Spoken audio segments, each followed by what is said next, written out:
Love of passion, love of compassion, love of simplicity. చూడండి mother Teresa ఎంత సింపుల్గా చిన్న కాటన్ చీర కట్టుకుంటుంది.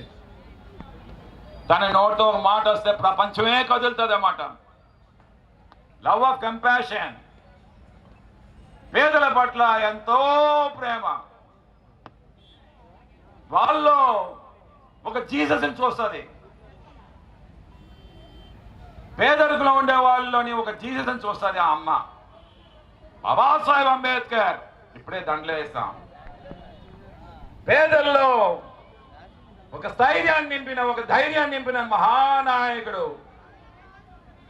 అందుకే మహాత్మా గాంధీ లాంటి వాళ్ళు, ఇలాంటి వాళ్ళందరూ the great leaders. Nelson Mandela.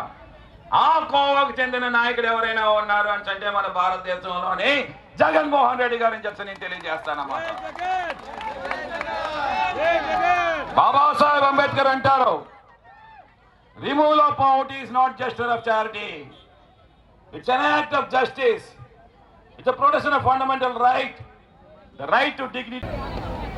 ఇప్పుడు ఇంజిన్లు అని చెప్పి చెప్తా ఉన్నాను. ఏదైనా అత్యధిక మెజార్టీతో గెలిపించే బాధ్యత మీది మా ఝాన్సీ మేడం గారిని. అక్కడ బీజేపీ వస్తా ఉంది.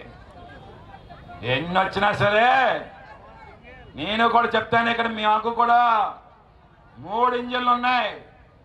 ఏటా ఇంజిన్లు అంటే వందే భారత్ ఇంజిన్లు. ఒకటి బొత్స గారి ఇంజిన్, ఇక్కడ ఆ లెగసీ ఉంది.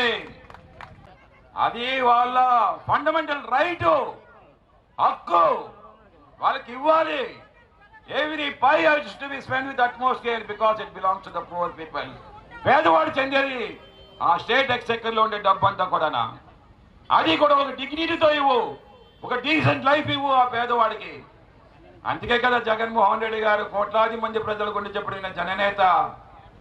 వాలంటీర్ వ్యవస్థని మొదటి రోజే తీసుకుని వచ్చి ఆ డబ్బులు క్యూలో నిల్చోకంట ఇంటింటికి అందించిన ఘనత జగన్మోహన్ రెడ్డి గారిది. ఇంకా మన ఆడవాళ్ళేమో రేషన్ కోసమేమో క్యూలు కడతా ఉంటే ఆ ఇంటికి వచ్చిన కొత్త కోళ్ల పిల్ల క్యూలో వెళ్ళి నిల్చోవడం ఏంటి, ఆ అభిమానాన్ని చంపుకోవడం ఏంటి అని జగన్మోహన్ రెడ్డి గారు నేరుగా రేషన్ వెహికల్స్ ఇంటికి పంపించేశారు. ఆ ఘనత ఎవరిది? జగన్మోహన్ రెడ్డి గారు. మరి ఇలాంటివన్నీ కూడా చంద్రబాబు నాయుడు వస్తే రాడులే, ఆడేందుకు వస్తాడు గొలిగాడు.